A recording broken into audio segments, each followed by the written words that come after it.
What gets me out of bed every morning is probably the challenge of research.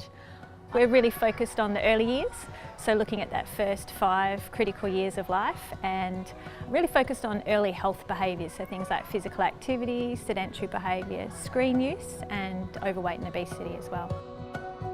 A big aspect of our research looks at the environmental influences on early health behaviours, and previously we'd looked at the influence of the urban and neighbourhood environment, in particular physical activity.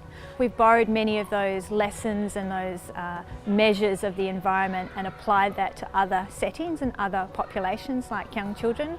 A lot of younger children spend an amount of time in childcare, so we're really interested in the influence of the childcare environment, but also that important role that parents in the home and neighbourhood play as well.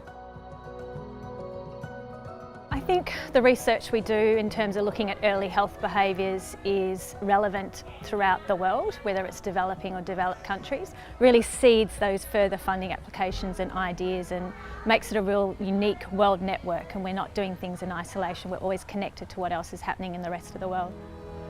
I'm part of the Public Health Committee for the World University Network, which UWA is a member of, and it's really allowed me to collaborate with many other institutions overseas.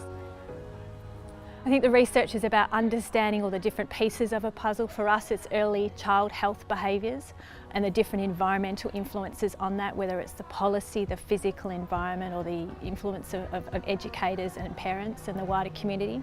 And it's then putting that puzzle back together again to understand these complex health behaviours, how they impact on children across their life course, and then hopefully getting those health behaviours right so there's a positive impact on their health and well-being and less problems with things like chronic disease. And we're really hoping our research will have some impact in terms of policy and providing more supportive environments for young children's health and well-being. In terms of doing your research but still being connected and having those international collaborations, there's no better place than here.